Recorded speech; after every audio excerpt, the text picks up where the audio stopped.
$12.9 million. I mean, just let that sink in for a second. Yeah, that is definitely not a small number. Right.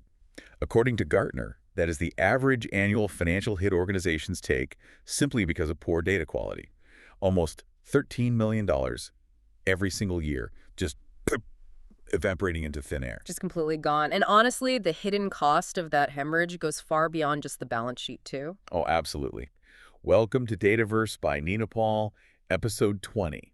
Today, we are taking a deep dive into something that, sounds highly technical, but is actually the silent, critical heartbeat of every single modern organization. We're talking about robust data quality management. Because this isn't just some minor IT headache where someone forgot their login password. No, this is a massive, gaping financial hemorrhage. Exactly. And our mission for this deep dive is to guide you from that very real anxiety of bad data, that $13 million leak, toward a highly actionable blueprint. We are going to map out exactly what a data quality management or, DQM plan actually looks like. Right, getting you out of panic mode. Exactly.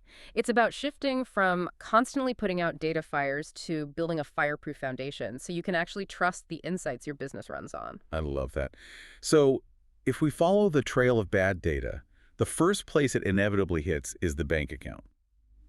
But before we can talk about fixing the data, we really need to understand the mechanics of how dirty data systematically breaks a business. Yeah, the source material outlines 4 specific risk categories where this invisible hemorrhage occurs. Right, and the most obvious one is financial risk. Yeah. I mean, you are looking at dashboards fed by bad data, which leads to completely misallocated resources, Oh, right? totally. Incredibly unprofitable investment. Yeah, and just totally missing the boat on sales opportunities because your baseline reality is skewed. And, think about the downstream effects of those skewed numbers. If your data is fundamentally wrong, your team has to spend hours, days, or even weeks manually reconciling it. Ugh, the worst. Which introduces the second major category, right? Operational risk. When your employees are bogged down basically playing data janitor, they're not innovating. No, they're stuck in endless bottlenecks. Exactly. Your entire operational velocity slows to an absolute crawl because every single automated process has to be double-checked by a human being. Who doesn't even actually trust the dashboard sitting in front of them. Exactly. I mean, think about the last time you had to manually export a CSV file, fix a bunch of broken dates, hunt down missing zip codes, and re-upload it just to get a basic weekly report to run. We've all been there. Right.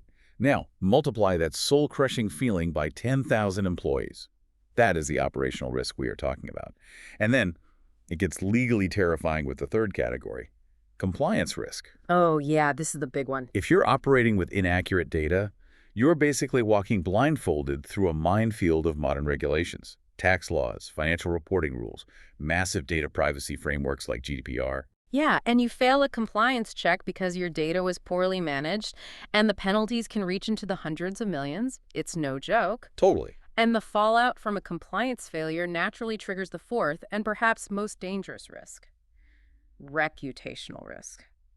Customer trust is arguably the most expensive asset a company can acquire. And the absolute hardest to buy back once it's lost. Exactly. I mean, if your system targets the wrong decision makers, or sends highly sensitive emails to the wrong accounts, or exposes public data errors, your organization suddenly appears completely incompetent to the people paying you. Wow, yeah.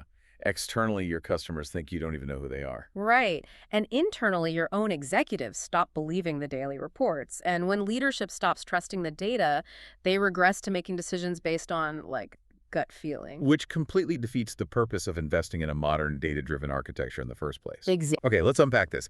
Relying on poor data is essentially like using a GPS that hasn't been updated in a decade. You are confidently blasting the radio, you think you're cruising on a superhighway, making fantastic time. But because your internal map is fundamentally flawed, your business is actually driving straight into a lake at 60 miles an hour. What's fascinating here is how quickly that GPS degrades without constant maintenance. Bad data doesn't just lose money, it actively destroys trust. Yeah. So if bad data is the faulty GPS driving us into the lake, how do we recalibrate? We have to define the antidote, which is data quality management. And to be abundantly clear, this is not a siloed exercise for the analytics team sitting in a basement somewhere. Right. DQM applies to the entire nervous system of the company, your customer relationship management, your supply chain logistics, financial systems, and even your core product development. It's everywhere. It is the comprehensive, overarching strategy to ensure data integrity, accuracy, and consistency throughout its entire life cycle. So to keep that GPS calibrated, the source material explains we have to support our data with 6 core pillars of quality. Let's walk through these really quickly because they form the foundation of everything we're about to discuss. Sure. First is completeness. Like, is all the required data actually there, or are there massive blank spots? Right. And second is accuracy. Does the data reflect the real world? Yeah. Third, timeliness. Is it up to date, or are you looking at a ghost of the past? Fourth is consistency. If I look at a customer in the billing system, does it match the CRM perfectly? That is a huge one. Fifth is validity. Does it follow the predefined rules and formats we've set? And finally, uniqueness, ensuring there are no hidden duplicates skewing your reality. Okay, I'm glad you brought that up because I actually want to push back slightly on that last one. Okay. Yeah, I look at uniqueness and I just think of like getting 2 of the same junk emails from a clothing brand. Or maybe making sure we don't accidentally double charge a customer's credit card. Is that really a foundational pillar for a massive enterprise, or does it go deeper? Oh, it goes way deeper. If we connect this to the bigger picture, uniqueness is so much more than just annoying duplicate emails. Think about modern advanced analytics and artificial intelligence. Okay. These AI algorithms learn by finding patterns based on the sheer weight or frequency of the data you feed them. If your data lacks uniqueness, meaning you have redundant customer profiles or duplicated transaction records floating around your warehouse, you are artificially inflating the weight of those specific data points. Oh, wow, I didn't think about that. Yeah. The machine learning model will look at that duplication and draw entirely false conclusions. It might think a specific buying behavior is twice as common as it actually is. So it essentially hallucinates a market trend. Exactly. Without a centralized framework to ensure absolute uniqueness, redundancy makes all your downstream predictive analytics entirely useless. You are teaching your AI a distorted version of reality. Wow. Okay, so uniqueness isn't just about customer service. It's about the fundamental math your AI uses to understand the world. That leads perfectly into the first of the 7 core elements of a robust DQM plan: centralized data governance. Yes, the big one. This means you need a unified data repository to kill those redundancies across different departments, right? You need strictly standardized formats, and most importantly, you need data ownership. Someone or some specific team has to actually be accountable for the quality of that data. Right.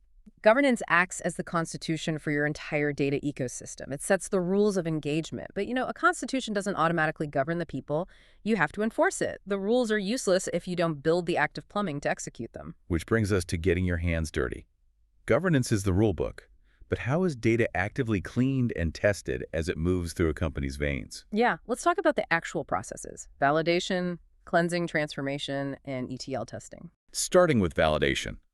This is the act of checking the data the exact moment it tries to enter your system. Shifting left, as they call it. Like, are they trying to type letters into a phone number field? Is the shipping date physically after the order date? Basic sanity checks, yeah. And the source highlights a phenomenal case study from Ninopol on this exact challenge. Yeah. They were working with structured data entry at scale, and they dramatically improved the data quality simply by utilizing guided forms, strict drop-down-based validation, and real-time error logging.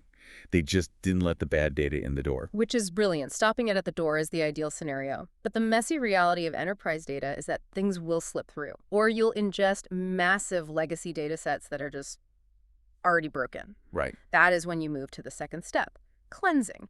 This is where data engineers really earn their paychecks, dealing with missing values and extreme outliers. So what does that actually look like? Well, the techniques range from basic arithmetic to highly advanced statistical modeling. For missing data, you might use simple mean or median imputation, just filling in the blank with the average of all the other rows. Okay, that makes sense. But if you want to be precise, you step up to k-nearest neighbors, KNN, or MICE, which stands for multiple imputation by chained equations. Wait, hold on. Multiple imputation by chained equations. That sounds like a magic trick designed to intimidate people who are bad at math. What is actually happening there? I know it sounds super complex, but the mechanism is actually brilliant. Instead of just pasting an average number into a blank space, MIE uses the relationships between all the other variables in your data set to make a highly educated, statistically sound guess. Okay, give me an example. Sure, if you have a massive data set of employees and one row is missing an age, MIC won't just slap the company average of 35 into the blank.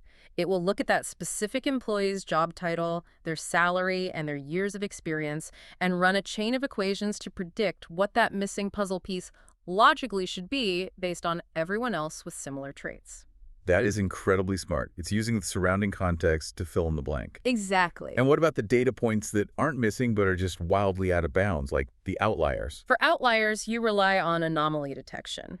You might use a z-score, which mathematically flags how many standard deviations a number is from the mean, or for more complex multidimensional data, you use an algorithm called an isolation forest.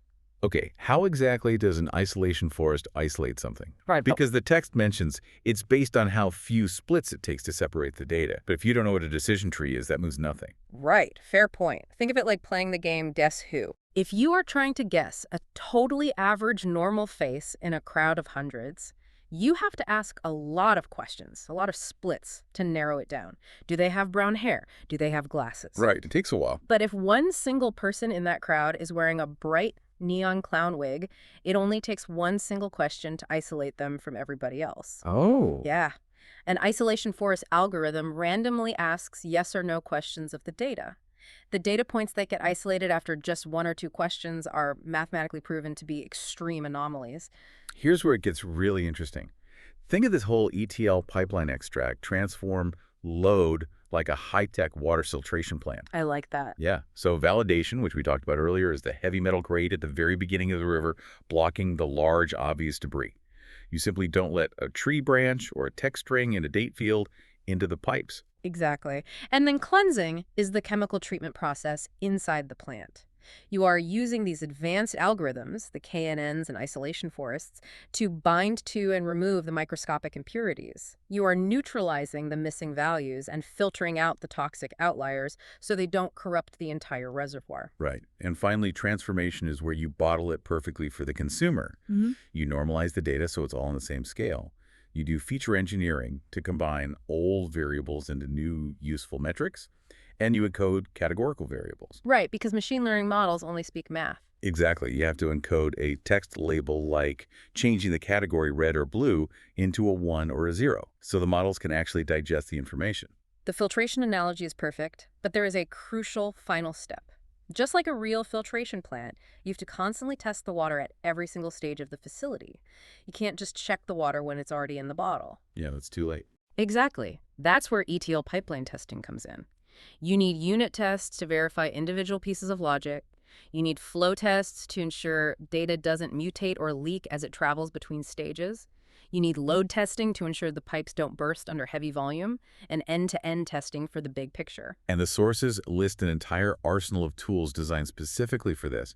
You've got PyTest, which data engineers use to test the underlying Python code logic. You have dbt, which tests and manages the complex transformations happening inside your data warehouse. Yep. You have Airflow, which orchestrates the timing of all these processes so they happen in the exact right sequence. And Great Expectations, which is a fantastic tool that literally lets you set expectations for what your data should look like and alerts you the second a batch violates those rules. The absolute key here is automation. Automating these tests and cleansing steps is the only thing that allows an enterprise organization to scale. If you rely on humans to manually inspect the water at every stage, your plant will collapse under its own weight. Oh, for sure. Automation is mandatory for big data. So what does this all mean for the long haul? You have built this beautiful automated water filtration system. The AI is happy. The analysts are happy. But how do you ensure a pipe doesn't burst tomorrow when everyone is asleep? That's the million-dollar question. That brings us to our final core elements: risk management, traceability, and the modern cloud ecosystems that act as your ultimate safety net. Let's talk about escalation and root cause analysis. The source mentions a highly specific technique for this when things inevitably go wrong: the SAF squeeze. The SAF squeeze is an incredibly elegant debugging technique. When you find an error at the very end of your pipeline, you don't just stare at the code and guess what went wrong. You systematically work backward. Like tracing your steps. Exactly. You perform a binary search, essentially squeezing the data flow in half, step by step, isolating components, until you find the exact microscopic point where the data mutated. Let's make that concrete for a second. Imagine you are the CEO, and your executive dashboard suddenly says you sold -500 shoes yesterday. Panic sets in. Total panic. To do a SAF squeeze, your engineers don't look at the dashboard. They cut the pipeline perfectly in half. They look at the data warehouse. Does the warehouse say -500 shoes? Yes. Yeah. Okay, the bug happened before the warehouse. Right. They cut the upstream pipeline in half again. Does the raw extraction tool say -500? No, it says +500. Yeah. Boom. You've just squeezed the problem down to the transformation layer in the middle. That's a great example. But to do a SAF squeeze, or any root cause analysis really, you absolutely must have traceability. Really? Traceability is non-negotiable. You need upstream traceability to verify the authenticity of the data, like where exactly did this number originate? And you need downstream traceability to assess the blast radius of an error. The blast radius, wow. Yeah, if a specific warehouse sensor went bad at 2:00 a.m., who is looking at a dashboard right now that relies on that specific sensor, the Nino Snowflake case study really hammered this home. They implemented comprehensive log management, strict role-based access controls, and immutable records. They essentially created a system where every single drop of data and every person who touches it leaves a permanent, unalterable fingerprint. And doing this manually at enterprise scale is physically impossible, which is why we rely on modern cloud-native solutions. The modern tech stack is specifically built to handle this volume. You have AWS Glue or Azure Purview acting as your massive data cataloging and governance maps. Yep, essential tools. If you need real-time streaming validation, like a literal fire hose of data, you're looking at Apache Kafka or AWS Kinesis, and then visualization tools like Power BI to actually monitor your data quality metrics on a live dashboard. Those tools are incredibly powerful, but they introduce a very real danger if not managed correctly. Which leads right into a question I have to ask. Let me play devil's advocate for a second. Okay, go for it. With all these tools, Kafka for streaming, Kinesis, Purview for governance maps, Snowflake for the warehouse, great expectations for testing, isn't there a massive risk that a company creates more chaos just trying to manage the dozen different tools meant to organize their data? You're essentially building a monster to fight a monster. This raises an important question, and it's a trap so many enterprise organizations fall into: tool bloat.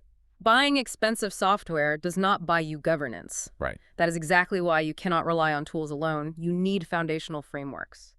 The source material explicitly mentions ISO 8000, which is the global standard for data quality. You have to design the architecture around international standards, not around specific brands of software. That makes total sense. And, to manage the immense technical complexity of all these platforms, modern engineers use infrastructure as code, or IAC. Infrastructure as code, meaning you aren't just clicking around in a menu to set up a server anymore. Precisely. Tools like AWS CloudFormation allow you to write the exact configuration of all these different servers, pipelines, and databases into literal lines of code. Wow. This ensures your entire environment is provisioned consistently, predictably, and with absolute version control. If a server goes down, you don't have to remember which boxes you checked to set it up. You just run the code again, and it rebuilds perfectly. It tames the chaos by making the infrastructure itself reproducible and intensely manageable. It brings order to the galaxy of tools. I love that. So, as we wrap up this deep dive, the main takeaway from all these sources is loud and clear. Data quality management is not a one-time IT project. Absolutely not. You don't just buy a tool, clean your data once, and call it a day. Yeah. It is an ongoing, relentless cultural commitment to data stewardship across the entire organization. It requires buy-in from the salesperson entering a phone number into the CRM, all the way to the data engineer writing advanced Python validation scripts. The culture is what sustains the architecture. It must be a continuous loop of monitoring the pipelines, evaluating the business impact of anomalies, and constantly refining your rules. Because the very moment you stop paying attention, the data begins to decay. Yep. The world changes, formats change, and suddenly you're right back to trusting a broken GPS and driving into the lake. Which brings me to a final thought I want to leave you with. We've just spent this time looking at the massive financial ruin that comes when a business relies on unvalidated, dirty data. We've talked about the incredible lengths companies go to: rigorous chemical cleansing, Z-scoring, anomaly detection via isolation forests, machine learning imputation, just to ensure a piece of information is actually true before they act on it. It's a lot of work. It makes you wonder, if enterprise data requires this much rigorous validation before it's trusted, how often are you making major decisions in your own life based on dirty, unvalidated mental data? Wow, that is a very powerful question to think about. How often do we let mental anomalies drive our behavior? It's exactly something to ponder as you go about your week. Thank you so much for joining us for this deep dive. Keep questioning your inputs, keep validating your data, and we will catch you on the next one.